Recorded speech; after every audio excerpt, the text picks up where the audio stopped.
Hola, soy Patricia de Salta. Bueno, me encantan tus podcasts. Me pongo los auriculares a la noche cuando me acuesto y me duermo rápido. Primero me río porque sos muy gracioso, tu historia, las cosas que decís y nunca llego al final.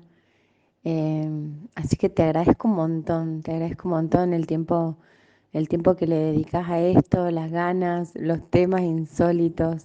No, sos un grosso. Muchas gracias. Hola, ¿cómo estás? Espero que ya estés en posición horizontal. Espero que ya estés con los ojos cerrados. Espero que ya estés recostado o recostada. Quizás no del todo. Ahora mismo yo estoy recostado, pero no acostado. Estoy como en el medio, entre una posición de sentado y no acostado, sino que estoy como sentado pero un poco recostado, sin tener la espalda a 90 grados, como quien dice, como si te importara, de alguna forma, cómo estoy sentado yo o en la posición en la que estoy. Lo importante es la posición que adoptes tú, como si adoptaras una mascota. Adopta una posición, adopta una mascota. Lindo eslogan sería para alguna sociedad protectora de animales, ¿no? Que recomendase adoptar una mascota como uno adopta una posición. Una posición puede adoptarse en lo que tiene que ver con lo físico, pero incluso también en lo que tiene que ver con la opinión que uno tiene en un determinado conflicto, vamos a decirle así. He adoptado una posición con respecto al cambio climático, qué sé yo. He adoptado una posición respecto del conflicto entre estos dos países. He adoptado una posición eh, un poco encorvada para trabajar aquí con el ordenador, entonces voy a intentar adoptar una mejor posición. Yo una vez adopté un animal, un perro, al que bauticé posición, ¿no? Entonces cada vez que alguien venía y me decía, adoptaste un perro, no, adopté una posición. Pero es un perro macho, como una posición. Y yo ahí me di cuenta de mi error, ¿no? Porque yo quería hacerme el gracioso y adopté un perro macho y lo bauticé posición. Pero resulta que era hembra, entonces la jugada me salió mal. Porque cada vez que alguien venía, yo quería decirle, adopté una posición. Pero terminé por decirle, bueno, adopté un posición. Y luego no me gustaba, ¿no? Obviamente, porque no se cumplía lo que yo quería decir. En fin, voy a aprovechar este bostezo para enviarle un beso grande a Patricia, eh, de quien escuchábamos la voz al inicio del episodio. Yo tengo que agradecerte, Patricia, por estar del otro lado, así como tengo que agradecerte a vos, que ahora mismo me estás escuchando, también por estar del otro lado. Patricia se ríe mucho, nos cuenta, porque las historias son insólitas y las temáticas que yo toco también son raras. Es que la idea es justamente esa, ya lo he hablado con muchos de ustedes. Más allá de que la historia debe ser aburrida y el podcast tiene más o menos ese formato, la idea es que las historias que cuente puedan llegar a ser, además, un poco graciosas. Porque la idea es dormirse feliz. Y funciona, ¿eh? Funciona porque muchos de ustedes me han comentado que se duermen con una sonrisa. Que lo último que escuchan es algo agradable. Lo último que escuchan es algo gracioso antes de dormirse y antes de llegar a mañana. Es la idea. Uno no puede dormirse después de ver las noticias. Uno no tendría que dormirse después de tocar algún tema delicado. De hecho, no tendría que tocar un tema delicado antes de dormir. Por ejemplo, Mozart tenía varios temas, algunos un poco más delicados que otros. Y yo le decía, escucha, Wolfgang Amadeus, por favor no toques ningún tema de esos delicados, ¿no? Antes de ir a dormir. Pero yo no quiero ir a dormir ahora. Bueno, entonces toca cualquier tema, Wolfgang Amadeus.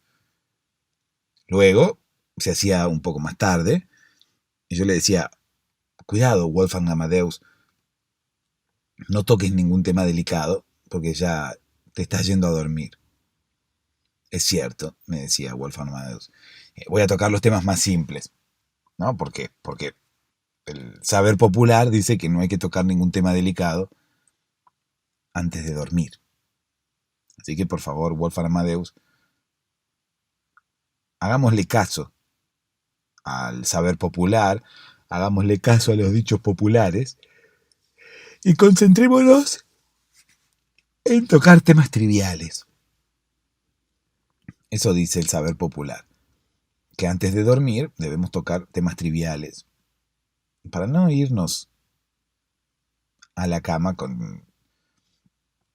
Primero para no irnos a la cama con cualquiera, ¿no?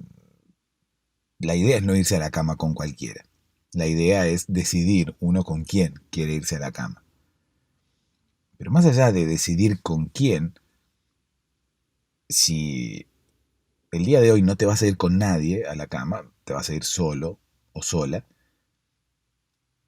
la idea es no irse con algo complicado en la cabeza. Por ejemplo, unos ruleros. Viste que nadie se duerme con unos ruleros en la cabeza. ¿Por qué? Porque otro de los saberes populares dice que no hay que irse con nada complicado en la cabeza. Por ejemplo, una peluca. Por ejemplo, unos ruleros.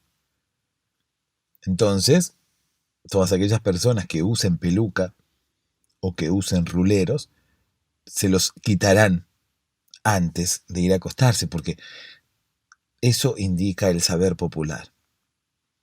El saber popular dice no tocar ningún tema delicado antes de ir a dormir.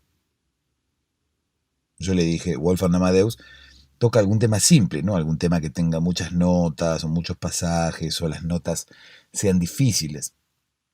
¿Por qué? Porque el saber popular dice que no debes tocar ningún tema delicado antes de dormir.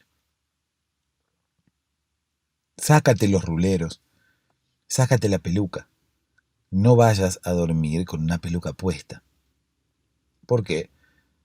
Porque el saber popular dice que uno no debe irse a dormir con nada complicado en la cabeza. El rulero es algo complicado. La peluca es algo complicado. La peluca es algo complicado de poner y de sacar. De poner, bueno, no sé si de sacar. Es algo complicado de poner porque la idea de ponerte una peluca tiene, como quien dice, el objetivo de que nadie se dé cuenta que es una peluca. Me parece que ese es el objetivo de todos aquellos que usan peluca. Que nadie se dé cuenta. O sea, el objetivo no es solamente tener pelo, sino también que nadie se dé cuenta de que ese pelo es prestado. Que nadie se dé cuenta que ese pelo no es tuyo. Que nadie se dé cuenta que ese pelo no es natural. A diferencia de los senos, por ejemplo, que los senos hoy en día las mujeres se operan y no tienen ningún inconveniente en...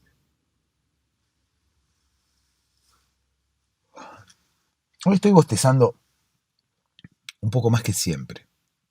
Espero estar contagiándote todos estos bostezos para que ya el proceso sueñal, me suena cigüeñal, sueñal,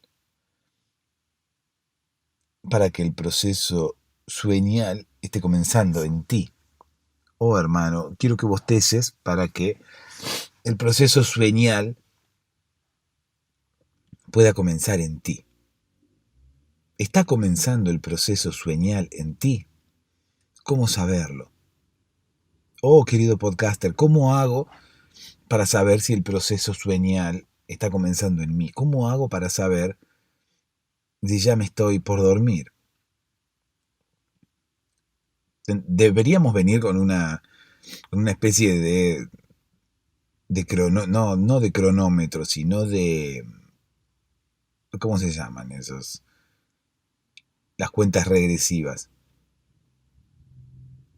que indique, ¿no? Con una especie de visor, que indique cuánto nos falta para quedarnos dormidos. Como si fuera un teléfono y el teléfono empiece una cuenta regresiva para indicar cuánto tiempo resta para que se apague, para que la batería se termine. Bueno, algo así tendríamos que tener nosotros, más que nada para la persona que está junto a nosotros. Si es que hay alguien junto a nosotros, por ejemplo, no sé, acompañándonos, contándonos un cuento, para, qué sé yo, los niños, por ejemplo. Los niños tendrían que venir con una pantalla, ¿no? Como los autos. La próxima generación de niños vendrá con una pantalla ya integrada, entonces nosotros podremos manejarlos desde allí, manejarlos desde la pantalla. Entonces, cuando estén por dormirse, se activará una cuenta regresiva que el padre buscará, ¿no? Que el padre buscará activar. ¿Por qué? Porque o sea, la cuenta regresiva no está todo el tiempo, ¿no? Es como que ya tendríamos que ser demasiado avanzados para poder tener, como quien dice, una cuenta regresiva desde que nos levantamos. Por ejemplo, lo ideal sería estar 16 horas despierto y dormir 8 horas. Y así se completan las 24 horas. Imagínate que los niños del mañana traigan consigo una pantalla. Entonces, cuando se despiertan, se activa inmediatamente una cuenta regresiva de 16 horas, ¿no? Y contando. Entonces, empieza la cuenta regresiva. 16 horas. 15 horas 59, 15 horas 58. Y así van pasando los minutos, incluso los segundos, para tener más precisión. 16 horas. 15 horas 59, 59. 15 horas 59, 58. 15 horas 59, 57. Y así sucesivamente. Entonces uno sabría exactamente cuándo su hijo se dormirá. Incluso uno sabría exactamente cuándo llevar adelante las tareas con los niños. No necesariamente las tareas que tienen que ver con el colegio, sino cualquier otra tarea, qué sé yo. Prepararles la comida, ir a bañarlos. Uno sabría exactamente cuándo el niño se está por dormir. Cualquiera me dirá, bueno, no hay ningún inconveniente con eso. Si son 16 horas despierto y 8 horas durmiendo, bueno, a partir de que se despierta, miro la hora y después saco la cuenta. Le sumo 16 horas y ya sé cuándo se va a dormir. Bueno, no funciona así. No funciona así. Todos no nos dormimos y nos despertamos siempre a la misma hora. Si no, sería todo mucho más ordenado, fácil, pero a la vez aburrido. Todos, dependiendo del día, vamos durmiéndonos a diferentes horas. Ayer me dormí a esta hora. Hoy me dormiré seguramente en otro momento. mañana me dormiré a otra hora.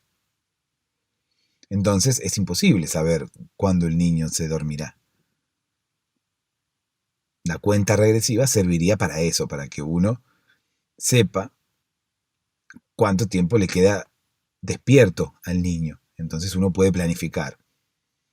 Por ejemplo, no sé, quiero hacer el amor con mi marido y los niños están despiertos. Bueno, los niños tienen allí una pantalla que dice cuánto les queda despiertos, ¿no? Entonces, bueno, ya uno sabe cuánto tiempo le queda como para hacer el amor, ¿no? O cuánto tiempo falta para que uno pueda hacer el amor. Uno no va a hacer el amor inmediatamente cuando los hijos se duermen, ¿no? Yo no creo que el hijo se duerma e inmediatamente la esposa vaya corriendo y se tire encima del esposo que está ahí mirando el partido, mirando fútbol, mirando el partido del Inter de Miami con Messi. Y viene la esposa y se le tira encima, le dice, se durmieron los chicos.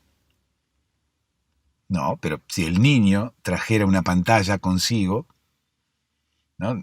Qué sé yo, cuando ya le quedan 10, 15 minutos para dormirse, la esposa viene al marido y le dice, anda preparándote, bañate, porque en 15 minutos ya vas a ver lo que te espera. Una cosa por el estilo. Quizás el hombre se asuste, quizás se asuste y salga corriendo, porque claro, viene la mujer y le dice, en 15 minutos ya vas a ver lo que te espera. El hombre se asusta. La mujer deberá ser un poco sexy en ese anuncio. Cosa de que el marido sepa que ese marido está, bueno, cosa que el marido sepa que ese anuncio, mejor dicho, está cargado de una pequeña dosis de sarcasmo. A propósito, el marido no está cargado con nada. El anuncio está cargado con una pequeña dosis de sarcasmo. Y tú me dirás, pero ¿cómo funcionaría la pantalla del niño? ¿Cómo indicaría cuánto tiempo le queda para estar despierto si uno no sabe cuándo se va a dormir? Si uno todos los días se duerme a horarios diferentes. Incluso durante el día uno tiene diferentes actividades que pueden propiciar que el sueño llegue más rápido o llegue más lento, que llegue antes o después. Bueno, la cuenta regresiva será dinámica, ¿no? La cuenta regresiva leerá alguna, qué sé yo, algún nervio dentro del cuerpo que aún no se conoce y en el futuro se conocerá y podrá graficar cuánta batería nos queda. Cuánta batería nos queda por delante. Pero, reitero, ese valor será dinámico. Ese valor no decrecerá progresivamente. ¿Qué sé yo? Por ejemplo, no sé, el niño se despierta a las 8 de la mañana. Entonces uno saca la cuenta y dice, bueno, 8 de la noche, tenés 12 horas, se va a dormir a las 12 de la noche. ¿No? Se despierta a las 8 de la mañana, se duerme a las 12 de la noche. Siempre y cuando se cumpla la regla de las 16 horas despierto y 8 horas durmiendo. Hay niños que duermen más, hay niños que duermen menos. Ocurre con todos los seres humanos. Pero diversas actividades que el niño tendrá durante el día podrán acelerar o ralentizar esa cuenta regresiva.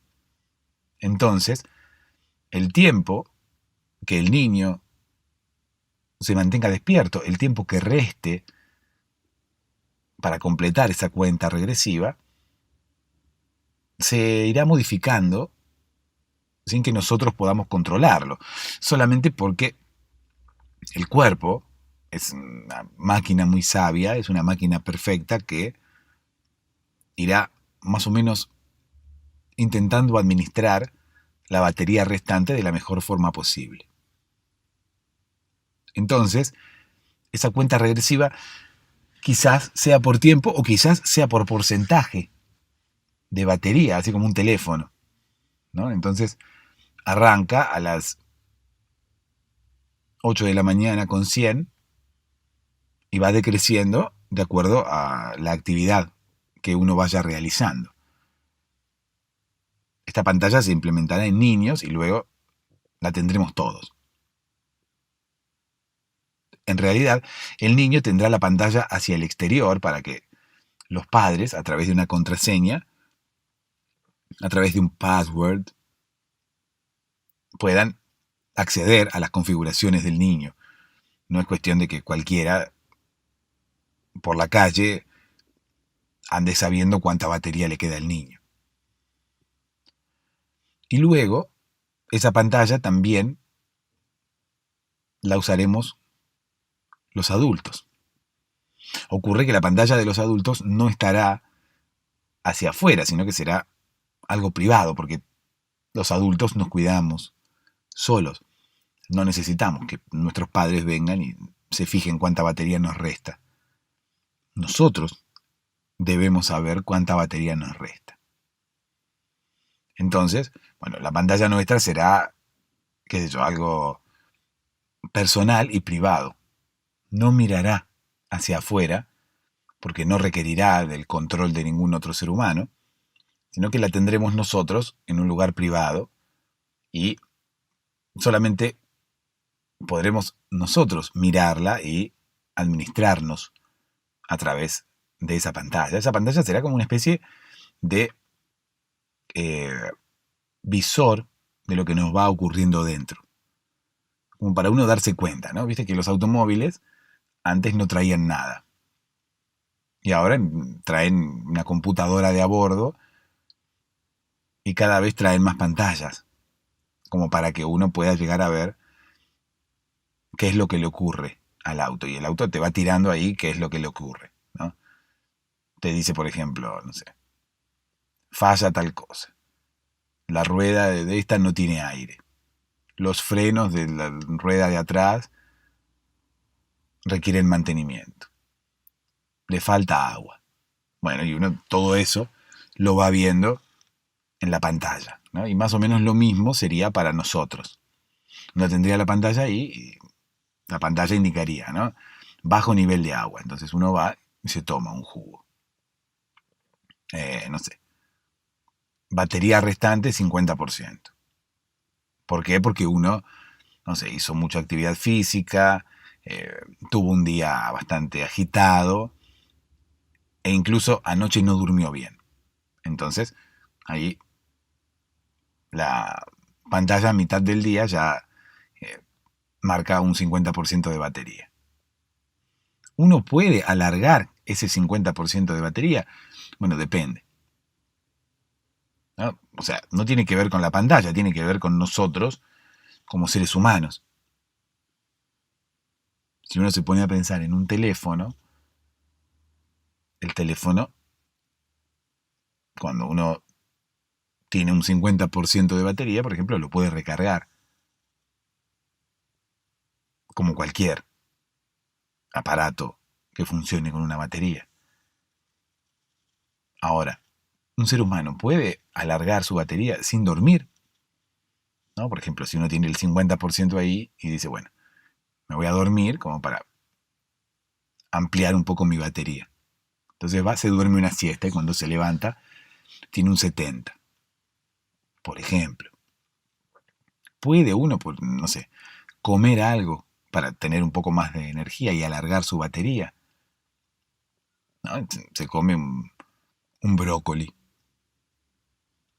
Entonces tiene un poco más de energía y ahí va alargando la batería. Pero con datos certeros, ¿no? Porque uno hoy en día, sí, bueno, tiene sueño, está cansado, se come un brócoli, tiene un poco más de energía y dura un rato más. Pero uno no tiene ninguna certeza. acerca de lo que le pasa. No tiene ninguna certeza acerca de cuánta batería está sumando con el brócoli.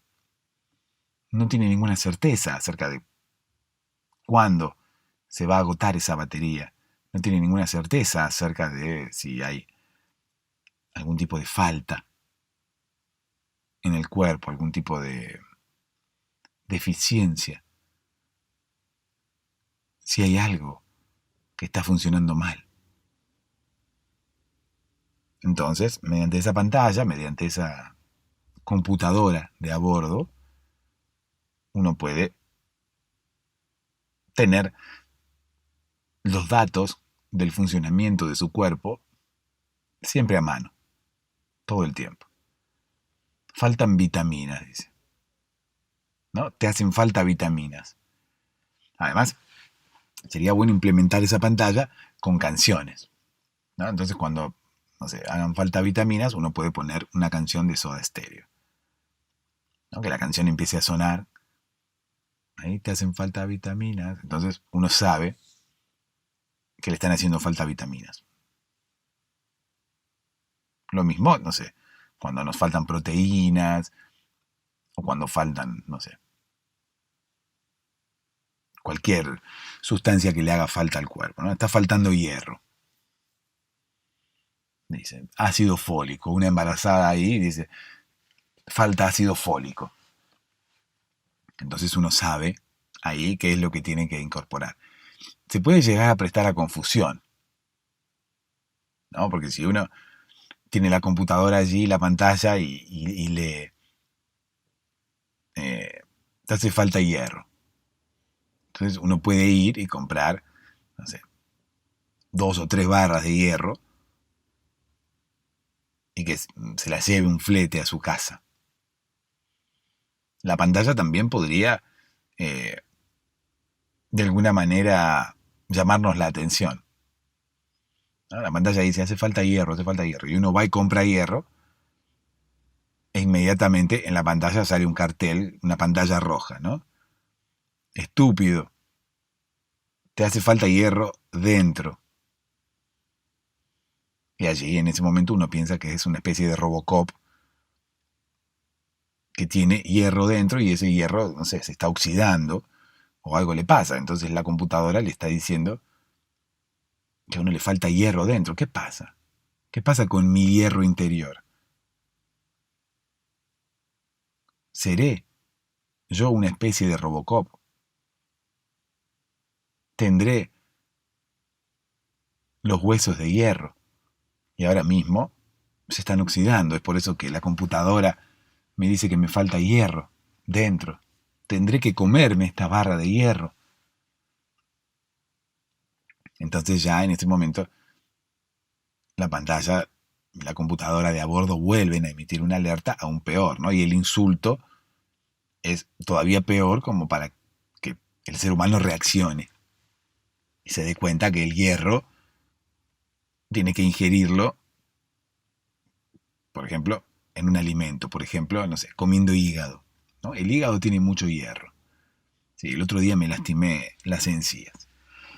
En fin, voy a contar una historia acerca del futuro de los seres humanos y cómo en el futuro todos vendremos con una pantallita para indicar cuánto tiempo nos queda para que nos podamos dormir, cuánta batería, si hay alguna deficiencia.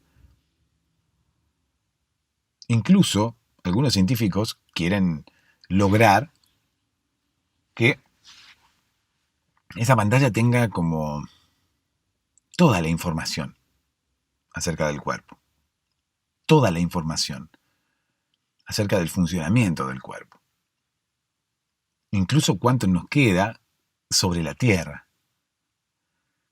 Pero, por suerte, no lo implementaron, porque claro, se terminaría cualquier tipo de sorpresa y uno no tendría razón de vivir. ¿Qué sentido tendría que una pantalla te indique cuánto tiempo te queda sobre la Tierra. Yo no quiero que nadie me diga cuánto tiempo me queda. Prefiero sorprenderme, así como prefiero sorprenderme con todo. Si existiera alguien que pudiera decirme, que pudiera contarme mi destino, yo preferiría que no. Aunque yo creo que a todos nos interesaría saber un poco nuestro destino. Más que nada por una cuestión de intriga, ¿no? Como para... ¿Vos sabés exactamente qué me va a pasar? Sí. Poner en una gitana. Uno va a una feria, a un parque de diversiones, y hay una gitana sentada en una mesa ahí, una mesa con un mantel. La gitana tiene una bola. Es una gitana muy pobre, porque en realidad lo que tendría que ser una bola de esas mágicas para ver el futuro es una especie de velador. Es un velador que compró ahí en el supermercado de ahí a la vuelta. Incluso ni siquiera en el supermercado.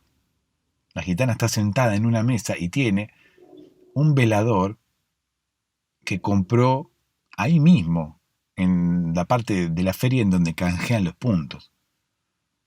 Viste que hay juegos que dan una especie de cupones que uno después puede ir ahí a una especie de negocio de juguetería que las ferias suelen tener, que los lugares ahí en los que hay juegos para divertirse hay, entonces uno va y canjea los cupones que le han dado los juegos por cosas que tienen ahí, premios que tienen ahí para canjear. Bueno, la gitana había sacado el velador de ahí, lo había canjeado por un par de puntos.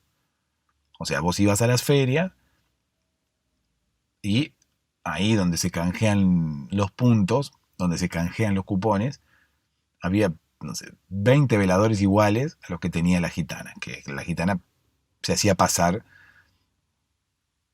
por una persona que leía el futuro y simulaba que ese velador, que era obvio que era un velador, era una bola de esas para ver el futuro. A mí me llamó la atención la gitana. Sin embargo, no me detuve a hablar con esa gitana. El que sí se detuvo fue Ulises, que será el protagonista de la historia de hoy. Ulises se detuvo allí en el puesto de la gitana. Era una mesa que estaba casi en el medio del, del camino entre el juego de la vuelta al mundo y los autitos chocadores. Uno iba desde los autitos chocadores hacia la vuelta al mundo y se encontraba con la gitana ahí en el medio, con una mesa redonda, pequeña, digo pequeña como no muy amplia, su diámetro no era muy amplio, y con un mantel violeta. Medio, no sé, no era de muy buena calidad ese mantel, además parecía bastante viejo, entonces las personas no le prestaban demasiada atención a esa gitana, intentaban esquivarla. La gitana, además, parecía salida del guión de una película.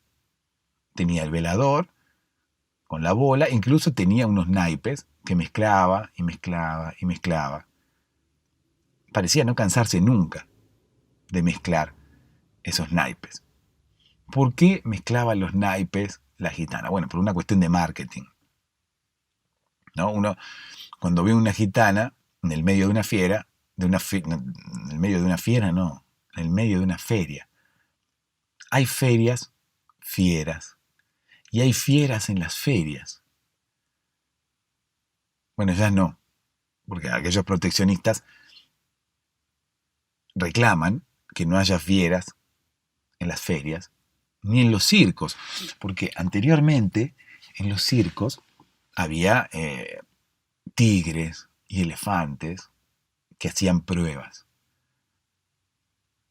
Incluso los acuarios no son lo mismo que un circo, más o menos. En el circo había tigres de Bengala a quienes les enseñaban a cruzar aros con fuego. Y en un acuario, por ejemplo, no hay, no sé, orcas, focas, a quienes les enseñan también a cruzar aros y a hacer piruetas. ¿Por qué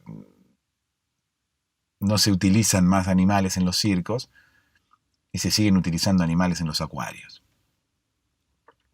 La verdad, no entiendo mucho. Un acuario termina siendo más o menos un circo. Quizás algunos ya hayan cerrado, pero otros siguen funcionando todavía. Para placer y beneplácito del ser humano que va a ver a los animales marinos hacer piruetas. Quizás alguno me dirá que los sistemas de entrenamiento en un acuario no son los mismos que en un circo, no son los mismos que tenían los circos. No lo sé. Lo que me parece es que un acuario termina siendo más o menos lo mismo que un circo, pero con agua y con animales marinos. En fin, yo no fui a un acuario. Yo fui a una feria, a un parque de diversiones, y allí me crucé con la gitana, a quien no le presté atención. Sin embargo, Ulises, no sé por qué razón, pero se sentó allí con la gitana, que te ofrecía un banquito para que vos te sientes del otro lado de la mesa, frente a ella. Ulises se sentó y la gitana lo miró a los ojos. Y Ulises la miró. Y la gitana lo miró. Y Ulises la miró. Claro, Ulises estaba esperando a que la gitana le dijera algo, ¿no? No sé. Hola, guapo, ¿quieres que te lea la suerte? Algo, no sé, de esas cosas que las gitanas dicen. Pero la gitana no decía nada. Seguía barajando sus naipes, seguía mezclando las cartas que tenía, cartas que no eran de tarot tampoco, sino que eran unas cartas que también había sacado de ahí del lugar donde se canjean los cupones, donde se canjeaban los premios. Eran cartas de Toy Story. ¿Cómo son las cartas de Toy Story? Bueno, como cualquier carta de cualquier personaje. ¿Nunca viste unas cartas de personajes? Hay dos tipos de cartas de personajes. Hay unas que tienen un juego cualquiera inventado por el fabricante de las cartas.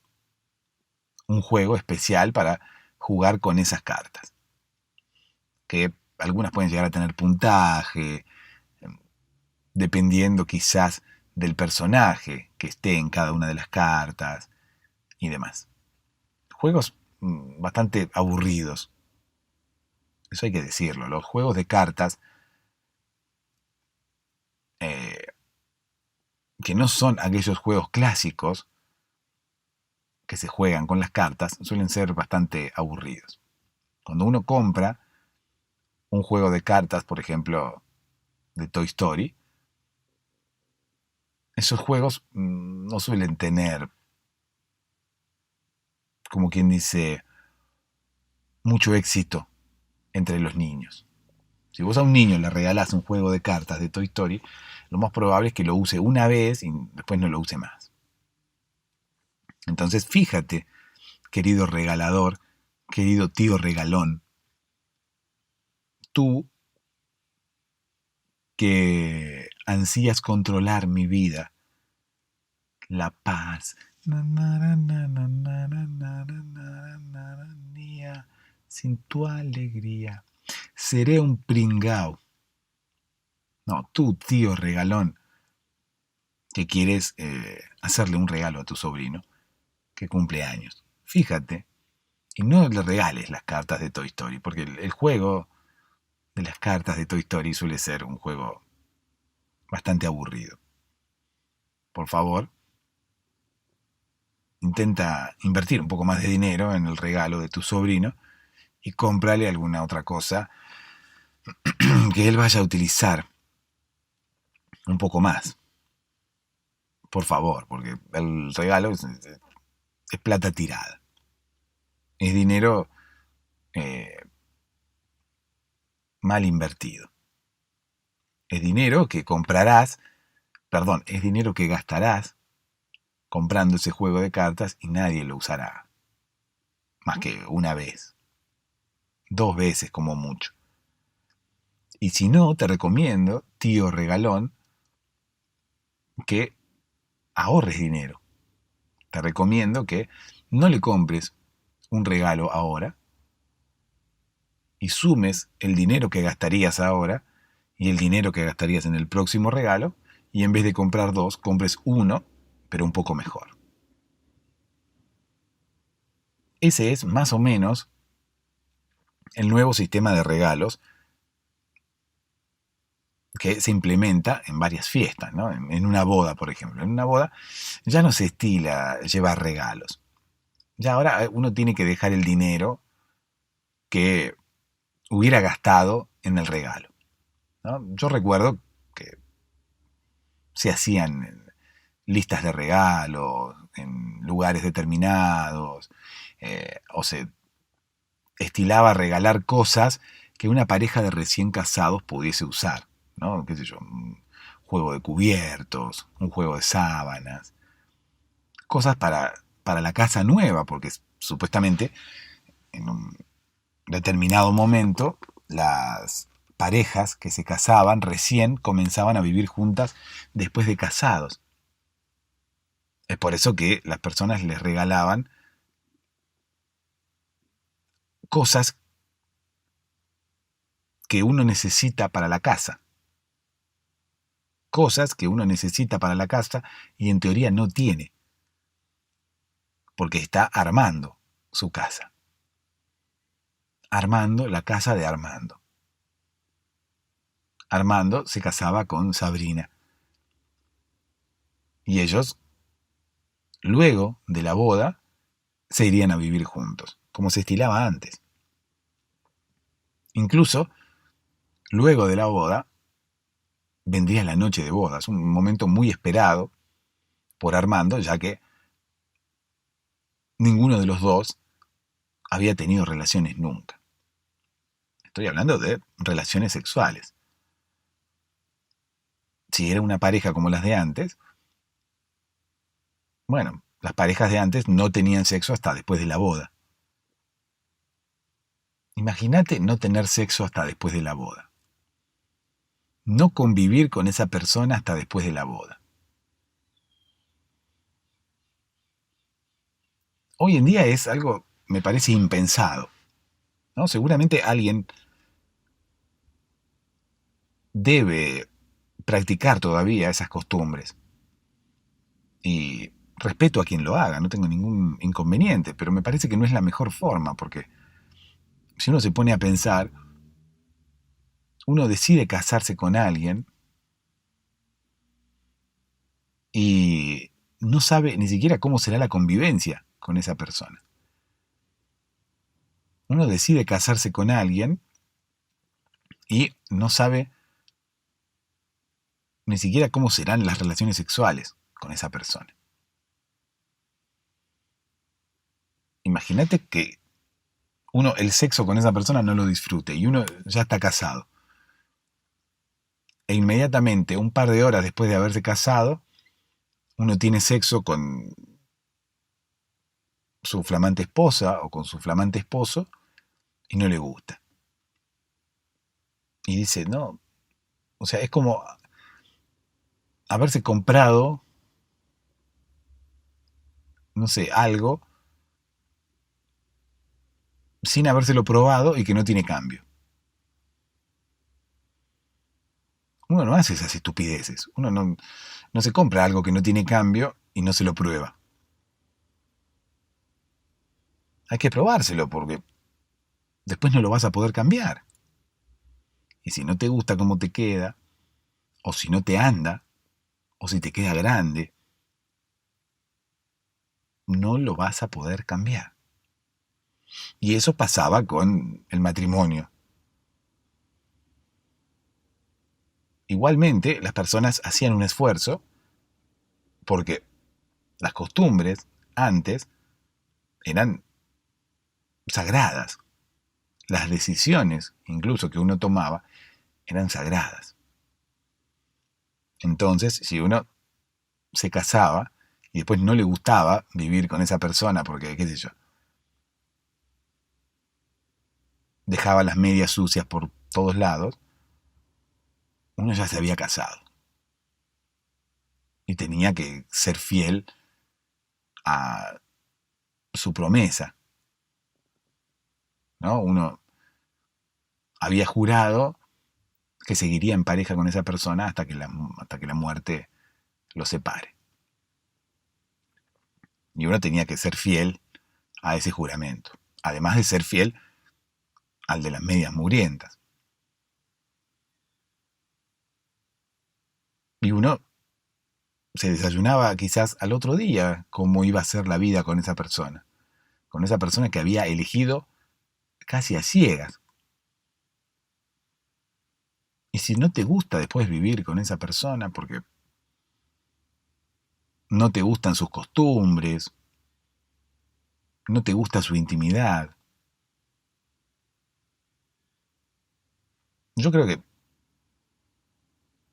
muchas de las parejas que nosotros vemos ahora mismo son parejas infelices, o por lo menos que han sido infelices la mayoría del tiempo. Seguramente habrá habido personas que hayan tenido suerte y se hayan casado con personas agradables, se hayan casado con personas que hayan sido compatibles con ellas. ¿Qué sé yo? Yo puedo tener la suerte de casarme con una persona, de enamorarme de una persona y casarme, y después, cuando yo empiece a convivir con ella, que la vida sea ideal.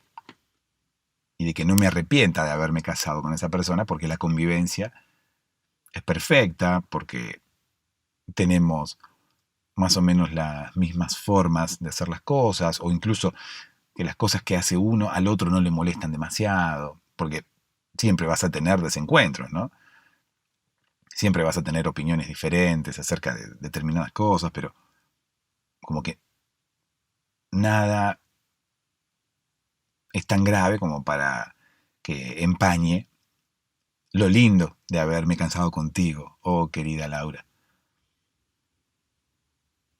Qué sé yo, también uno puede llegar a tener la suerte de casarse con alguien y tener sexo con ese alguien y que le guste. Qué sé yo, quizás por una cuestión de probabilidades, en el 50% de los casos puede pasar eso. Pero en el otro 50% puede pasar que tengas sexo con una persona y no te guste y ya te casaste. Que empieces a convivir con una persona y no estés cómoda y ya te casaste. Así eran los matrimonios antes. Yo creo que generaban personas infelices. Y esos matrimonios infelices luego se reflejaban en hijos infelices, incluso nietos infelices, personas que transmitían su infelicidad en los genes. Y tenemos muchas generaciones de personas infelices, muchas generaciones de personas que luego necesitan terapia y no pueden llegar a ver lo, lo, lo, lindo de la vida. Y claro, si sus padres, no vieron lo lindo de la vida. O incluso lo lindo de la vida se les terminó en el momento en el que se casaron y adquirieron una obligación de la que no se podían arrepentir. Porque antes, bueno, los juramentos eran sagrados, ¿no? Uno se comprometía, se casaba ante la ley y ante Dios y se comprometía a estar con esa persona por el resto de sus días.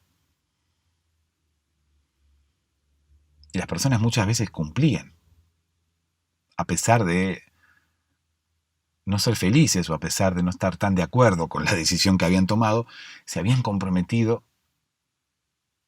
a hacerlo.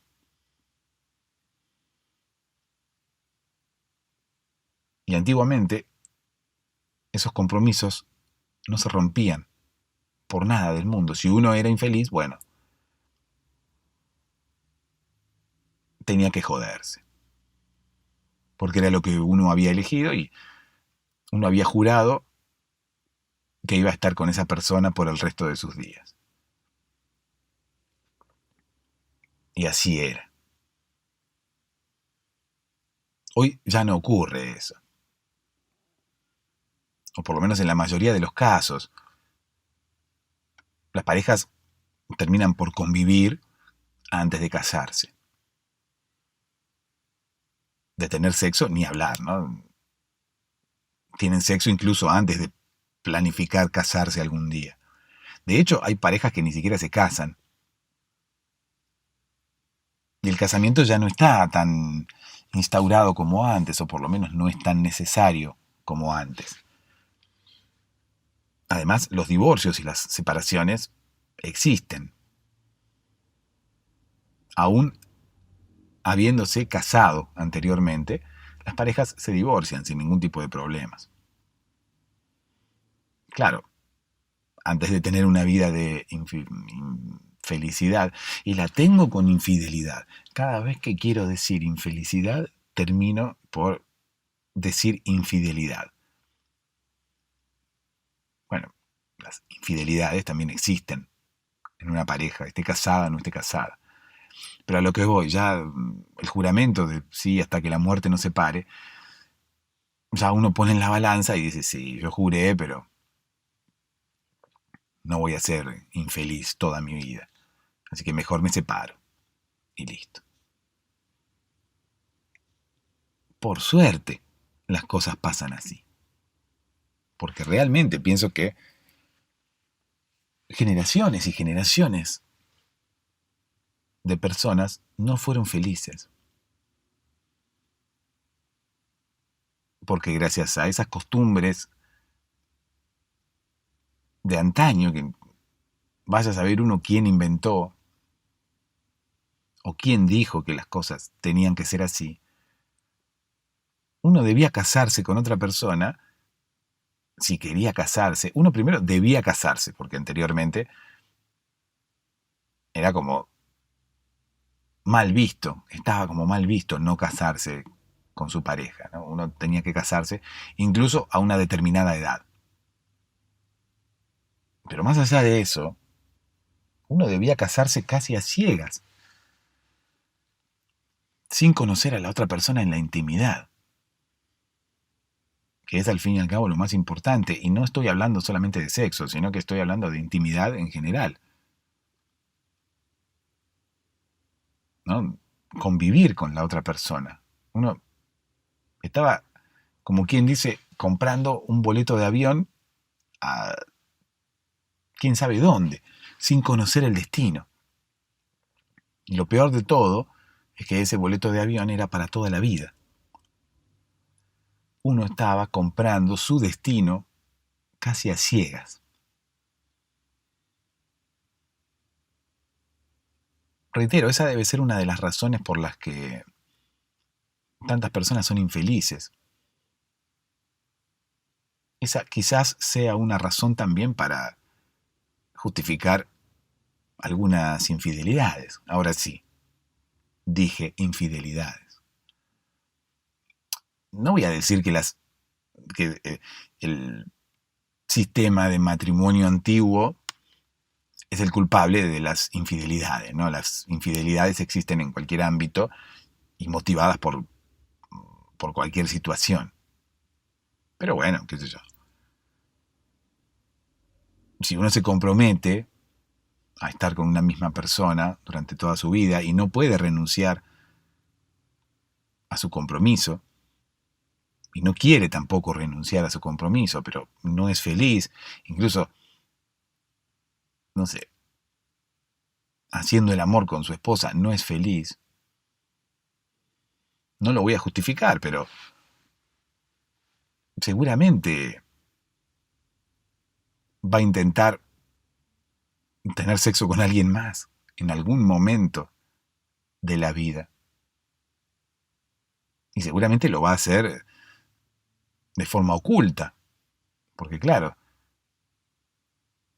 él se comprometió a estar toda la vida con esa persona, la persona que no le gusta,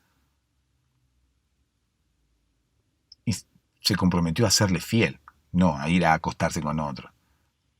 Amada mía, escúchame, no me gusta hacer el amor contigo, así que por favor te pido que me autorices a acostarme con la vecina de al lado, que ya me está mirando con una cara que yo sé que quiere guerra.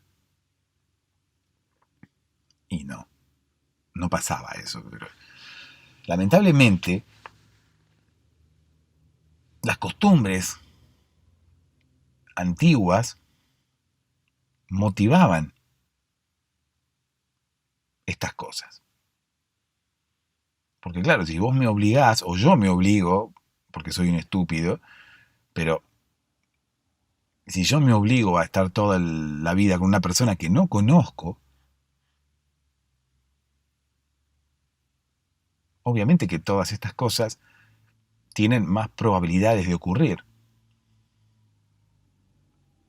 Peor aún, las cosas que pasaban en la Edad Media, ¿no? Cuando había matrimonios arreglados.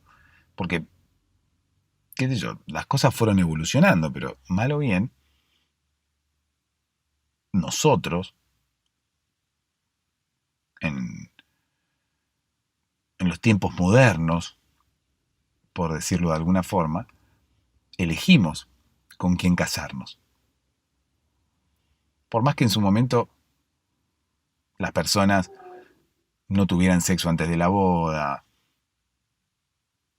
incluso empezasen a convivir después de la boda, uno elegía casarse con esa persona. Tomaba el riesgo de ver cómo era esa persona en la cama o tomaba el riesgo de ver cómo era convivir con esa persona. Pero si nos vamos más atrás en el tiempo, en la época en la cual, no sé, un rey arreglaba el matrimonio de su hija con el hijo del rey del pueblo de al lado. Eso es aún peor. Y lamentablemente eso existía. Generaciones y generaciones y generaciones de personas infelices que nos fueron transmitiendo su infelicidad, otra vez la infidelidad. Bueno, quizás también la infidelidad nos la transmitieron en los genes, pero más que nada la infelicidad. Somos lo que somos un poco por lo que nos obligaron a hacer en su momento, por lo que obligaron a nuestros antepasados a que sean. Nunca pudieron ser personas plenas. Yo creo que hoy vamos camino a la plenitud y a la libertad en general, porque esto también implicaba no ser libre. Una princesa a quien su padre le arreglaba el matrimonio con el príncipe del reino de al lado, era una persona que no era libre y nunca en su vida iba a ser libre. Ya de por sí te enchufaban un tipo ahí para que se casara con vos y para que tuviera hijos con vos, ya desde el principio, ¿no? Sin siquiera conocerlo, sin siquiera saber si querías estar con esa persona, no, tenés que estar con esa persona. Imagínate la vida, ¿no? Lo que era, ¿no? No tenía casi ningún tipo de sentido para vivir así.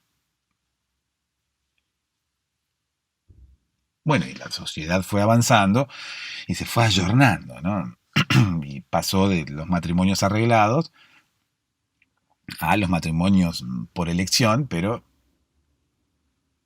sin que uno pudiera, no sé, conocer a su pareja en la intimidad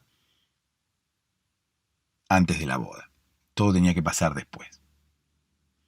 Bueno, ahora eso ha cambiado. Yo reitero, respeto a aquellas personas que todavía continúan con esas costumbres antiguas de no tener sexo hasta después de la boda, no convivir hasta después de la boda.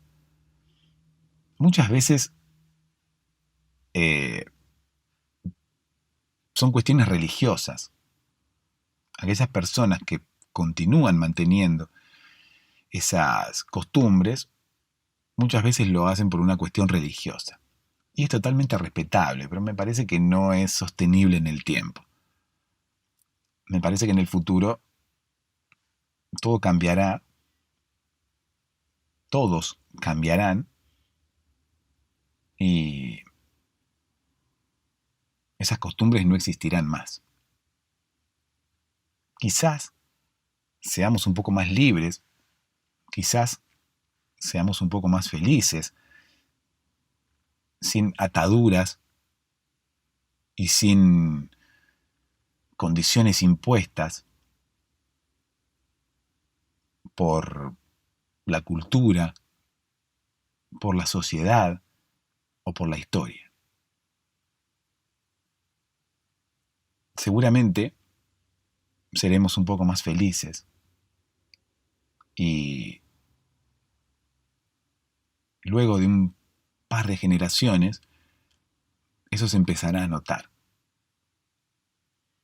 Y cambiaremos como especie y evolucionaremos hacia algo mejor.